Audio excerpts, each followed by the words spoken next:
दोस्तों, आज की मेरी कहानी का शीर्षक है फोन पर व्यस्त भोग। एक बहुत ही मजेदार पारिवारिक कहानी है।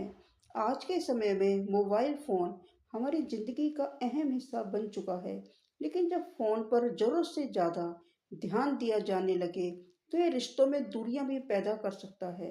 ये कहानी एक ऐसी बहू की है जो हमेशा फोन में व्यस्त रहती है और उसकी यह आदत उसकी सासू माँ को बिल्कुल पसंद नहीं। लेकिन जब हालात पलटते हैं तो कहानी में एक दिलचस्प मोड़ आता है। कमला देवी सुबह की चाय पी रही थी और उनकी नजरें बार बार निधि पर जा रही थी, जो सोफे पर बैठकर फोन में पूरी तरह खोई हुई थी। कमला देवी बड़बड़ाई, हे भगवान, ये लड़की फोन छोड़कर कुछ और कर भी सकती है या नहीं। उन्होंने जोर जोर से कहा, बहू, जरा रसोई में देख लेना, गैस पर दूध रखा है। निधि ने बिना नजर उठाए जवाब दिया, जी माँ जी, देख लूंगी। 5 मिनट बाद भी निधि वैसी ही बैठी रही। कमला देवी चिढ़ गई, अरे बहू, मैंने कहा था ना कि दूध देख लो। निधि चौंकी और जल्दी से भागकर किचन की ओर दौड़ी, लेकिन तब तक दूध उबलकर गैस पर गिर चुका था। कमला देवी ने माथा पकड़ लिया, हे भगवान, ये लड़की फोन से कभी पीछा छोड़ेगी भी या नहीं। सुबह के नाश्ते के समय भी स्थिति वही रही। निधि एक हाथ से रोटी बेल रही थी और दूसरे हाथ से फोन में स्क्रॉल कर रही थी।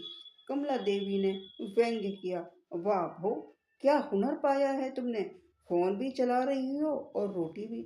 निधि हंसते हुए बोली, माँ जी, ये मल्टीटास्किंग है। कमला देवी ने गहरी सांस लेते हुए कहा, मल्टीटास्किंग नहीं बहू, यह बर्बादी है।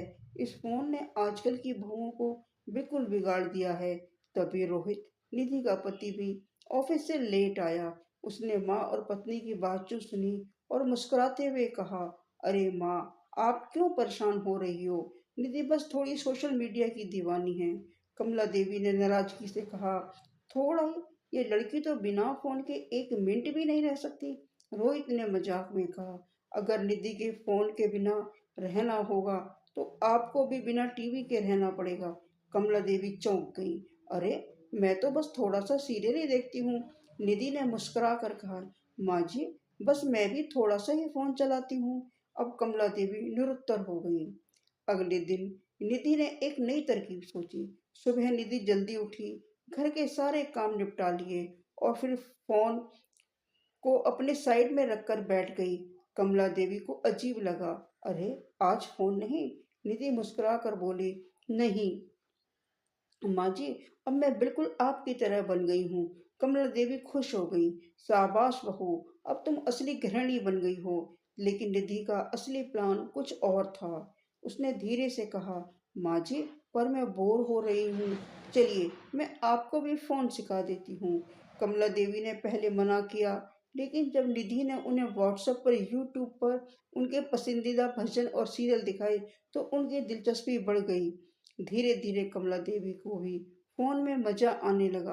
अब वे खुद ही व्हाट्सएप पर अपने पुराने दोस्तों से चैट करने लगी और यूट्यूब पर वीडियो देखने लगी। अब घर का माहौल बदल गया था। निधि फोन कम इस्तेमाल करने लगी, लेकिन जब वह फोन देखती तो कमला देवी उसे टोकने की बजाय खुद भी फोन में व्यस्त होती। रोहित ने हंसते हुए कहा, अब कौन ज्यादा फोन पर रहता है, बहू या सास। कमला देवी झेप गई, लेकिन फिर मुस्कुरा कर बोली, अब मैं भी नए जमाने की मॉडर्न सास बन गई हूँ। और इस तरह फोन पर व्यस्त बहू की कहानी सास और बहू की दोस्ती में बदल गई। अब दोनों फोन का मजा भी लेती थीं और घर के काम में भी बराबर मजा करती थीं। दोस्तों, अगर आपको मेरी ये कहानी अच्छी लगी हो तो लाइक, कमेंट और शेयर करें। और जो मेरे चैनल पर नए आए हैं वो मेरे चैनल को सब्सक्राइब करें। Thanks for watching my video. नए वीडियो में शीघ्र ही मिलते हैं। धन्यवाद।